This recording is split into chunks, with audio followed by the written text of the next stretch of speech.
This special episode is from Lucy Hogarth. She's an astrophysicist and tells us how you don't need to be an ecologist or climate scientist to engage with climate activism, and how her late autism diagnosis has helped her to understand who she is, and how it helps to process the climate crisis and why others might find it so hard. This episode was recorded in January 2021.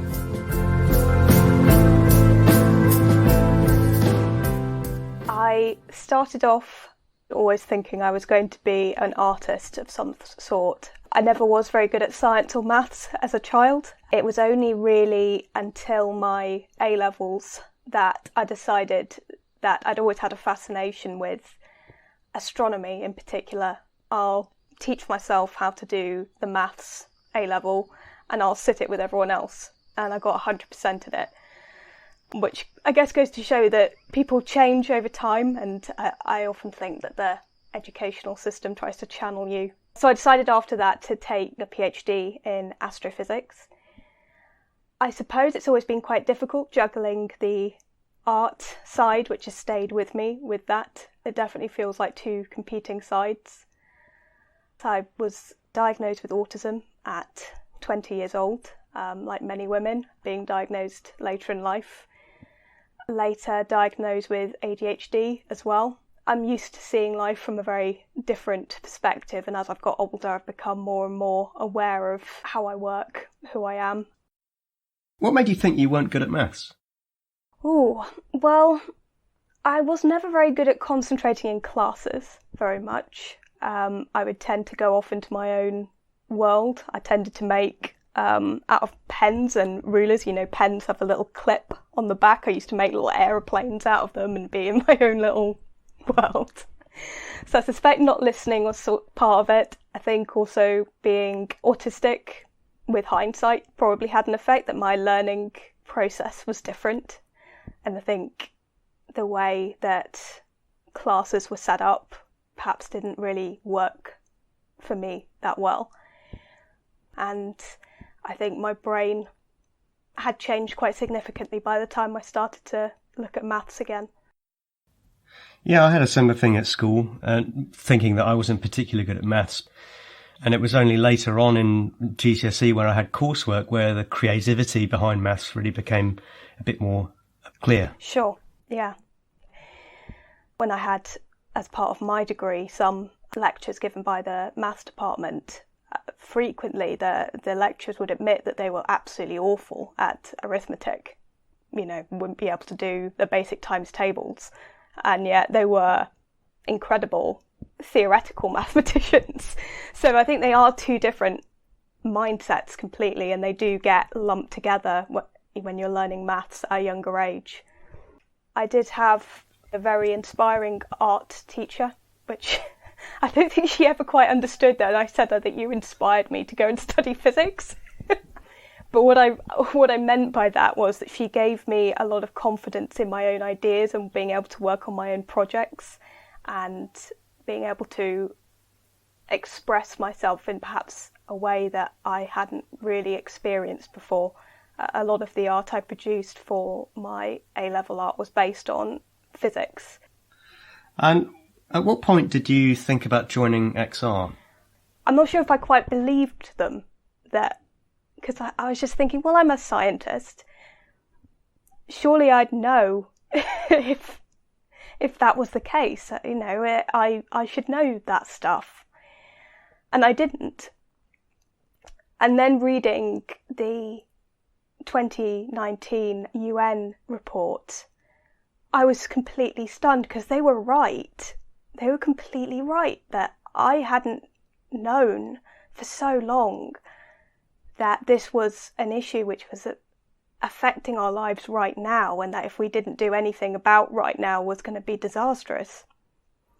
It was the fact that XR framed the argument in a way that really made at least me question how I understood the problem. They made it now, and they were so brazen about saying the truth. They didn't hold back. Potentially being in big crowds during demonstrations was quite frightening for me, and it wasn't something that I did lightly. I did it in the end because I felt duty bound to do something, particularly being a scientist. I think that I had some sort of, I don't really like the word duty, but that's how it felt in a way. I suppose as a scientist, you are committing yourself to a life of looking for truth and telling truth about an area. And I just couldn't reconcile in my head that I am willing to do that for galaxies and not for the future of mankind. I couldn't reconcile that. So I had to go and do something. It really wasn't an option even. It really felt like it was something I had to do. Not everyone in XRS and in Extinction Rebellion Scientists is an ecologist or an environmental scientist. How do you think the diversity is important within that group? I think definitely in communication it's important. I think scientists tend to see things from a data perspective. And I think it's important to realise that most people aren't compelled by data. They're compelled by narratives and stories and emotions. You can just show a graph to people and say, oh look, isn't it awful? As much as you like. I don't really think data is going to be the answer to getting more people engaged with the climate crisis. It's going to be stories and narratives. Speaking about narratives, was there a moment in your life that you remember where you suddenly felt like you needed to deal with this? Yeah, that increasing coverage of seeing so many people who were just giving their time to support change. It became increasingly difficult to say, why aren't I there? I remember, personally, it was, I think I remember seeing an XR poster that says something like, why not? And I thought to myself, yeah, why not? Why am I not a part of this? And I couldn't think of a reason. And because I couldn't think of a reason, I signed up. But over those 3 years, have you done a lot of reading off the back of learning about things that have come up through XR activities and conversations? I've become mostly interested in the psychology of why people don't like to talk about climate change, or the history of why they don't like to talk about it. A couple which I've really enjoyed are Merchants of Doubt, which is about how climate change became a debate and how that debate was artificially constructed by people who saw it as a threat to the free market. Today we still have the impression that if you believe in climate change or are active in climate change, that you believe in socialism or have very left-wing views. And it's really interesting to understand the history of that history was written back in the 1950s and 60s. Another really interesting one that I'm reading at the moment is Don't Even Think About It by George Marshall. And he talks about why people aren't talking about climate change, why it's difficult for people to understand the risks and frame it in their minds in such a way that compels them to take action. But I think understanding why people are silent about climate change is crucial in how we go forward. You know, why is it that people aren't all on the streets? How is it that they've framed climate change in their minds in such a way that it can be ignored? Why do you think then maybe some of your friends or family don't want to talk about it? There are a lot of reasons. The first one is social norms.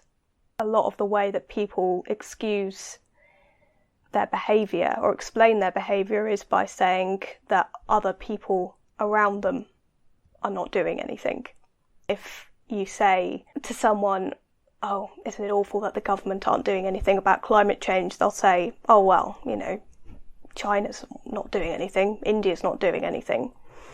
And I think that's almost like a comfort blanket, creating a social norm around you so you're not standing apart as being more bad than anyone else. We're very good at assessing short-term risks.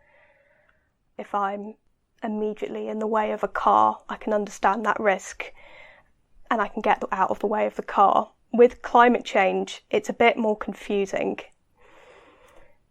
you don't know exactly what is going to happen, really. I mean, in terms of where's going to be affected, how badly they're going to be affected, whether what we do now, how much of an effect that's going to have. And it gives our brains a way to say, well, there's doubt about this climate change.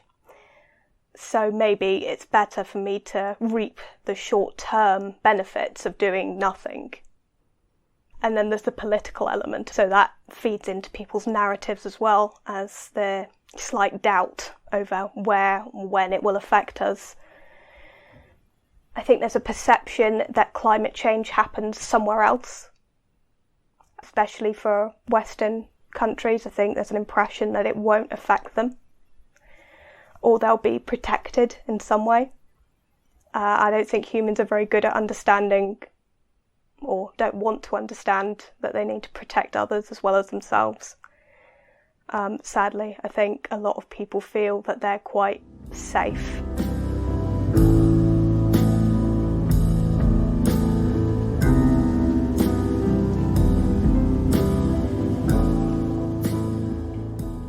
Do you discuss climate change at work?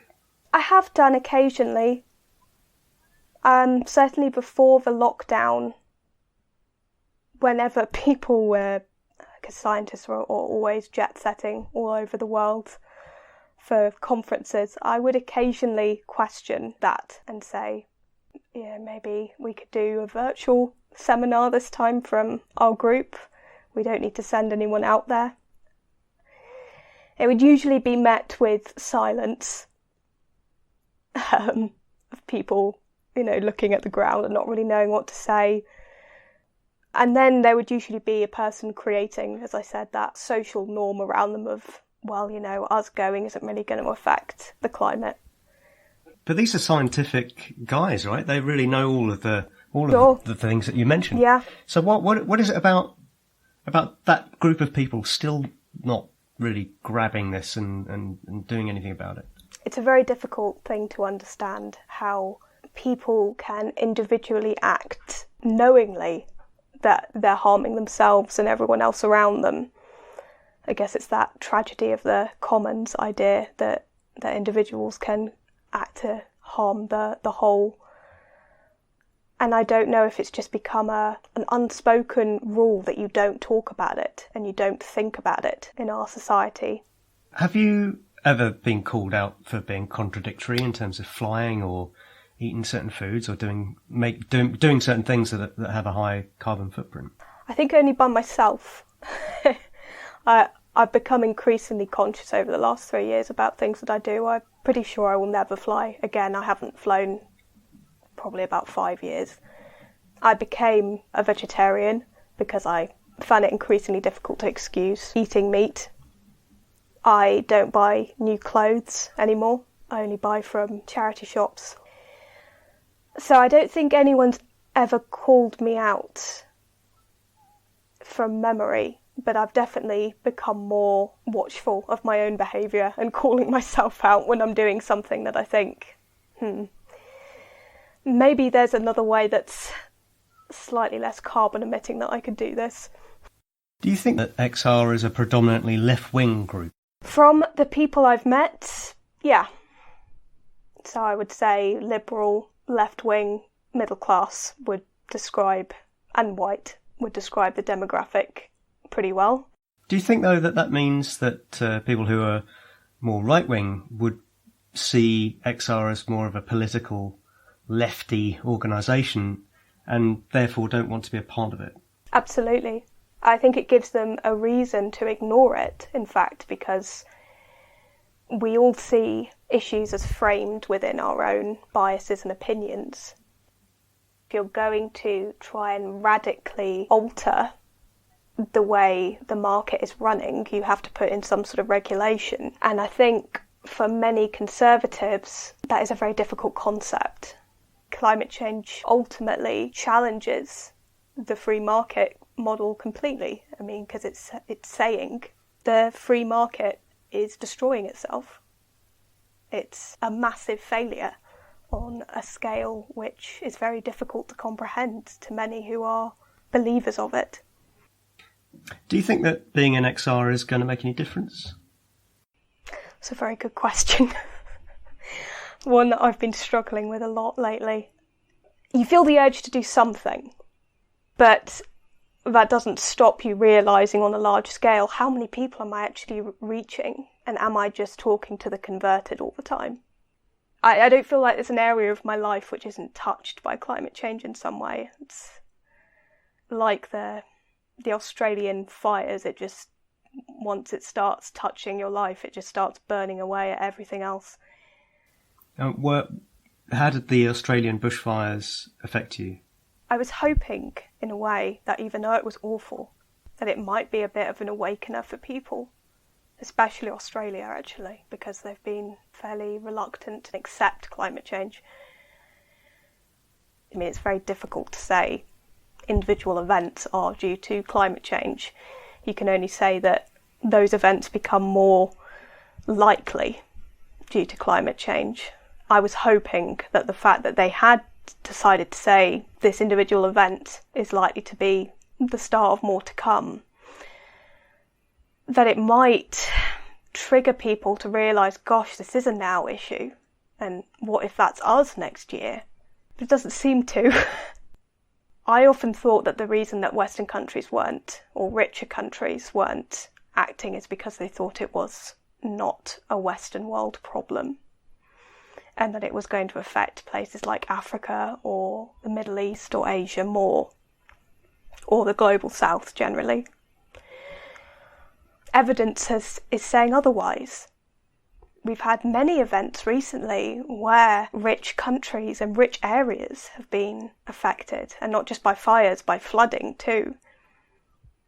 And I don't know if it's the belief of people living there. There's a kind of a community spirit of let's build back, it's hopeful for the future. And maybe they just don't want to believe that this is going to happen every year. Have you had difficult conversations with your parents about climate change? Not particularly with my close family. I would say more with my extended family. I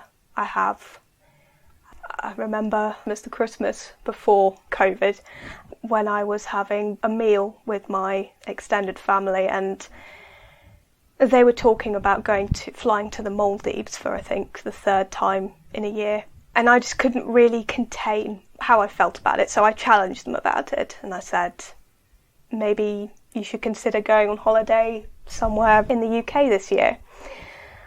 There was that dead silence, as there always is when you mention climate change, and then I remember my aunt saying something on the lines of, China's not doing anything. I don't see why I shouldn't go on holiday if they're all, doing whatever she imagines is happening in China. I got so angry that I left the house during the meal. I just couldn't deal with it. It's an argument I've heard so many times that people have said, it's either China or India or whatever other country people choose to say is so much worse than them. It has to start somewhere. We all have some sort of personal responsibility. The wealthy countries, the people who live in wealthy countries, individual carbon footprint is enormous. I found that a very difficult moment, and it definitely has had a shadow of my relationship with some people in my family since then. And you say that your close family are more in line with how you feel. Do you think that was guided by you, or did they come to that conclusion themselves? That's probably standing on my soapbox for quite a long time, I suspect, and they gave in eventually. I don't remember having any arguments. Have you been to any of the XR protests? Yes. And have you had any interactions that are difficult with the public? I had a few incidents where on social media through the scientist platform where there was a picture of me posted and a quote of something I'd said in a speech that got retweeted quite a lot, and it got a lot of very unpleasant comments, and that was my first experience of, I guess, trolling on the internet. A lot of very personal things about my appearance, and it was clear it was because I was curious to an extent, because I'd never experienced this before, that these people had just set up an account that day with the intention of just targeting that tweet about me and what I'd said. I guess on top of that, It has been generally difficult coming up against the police. I would consider myself a law-abiding citizen. Being up against the police and the police pushing you back from places and police generally approaching you is pretty scary. And finally then, Lucy, if you went to a school and you gave a speech to some kids about climate change but you didn't want to worry them too much, what would you say? The tools are there for us to avoid this. We just have to implement them. But I think to try and motivate younger people to be involved is to try and inspire them and say, there are all these people who are willing to, who can change it. We could do this. We could change the world. And with that, Lucy Hogarth, thank you. To give feedback on the podcast, or if you'd like to ask a question to one of the guests on the upcoming episodes on public health, food and education, please send me an email to tippingpoints, all one word, @imperial.ac.uk or on Twitter with @PeteK_AQ. The feedback I've received so far has made this whole thing totally worthwhile, and I'm so glad it's helped people to feel empowered to push for change and to know that there are others out there who feel like you do, and even to have those difficult conversations with those you love. Although making this podcast has been one of the most enjoyable things that I do, it's also been a challenge to make them alongside doing a PhD, and I'll be taking a short break to get on top of my research. The next episodes will be coming out from late April, after the April Rebellion. See you there.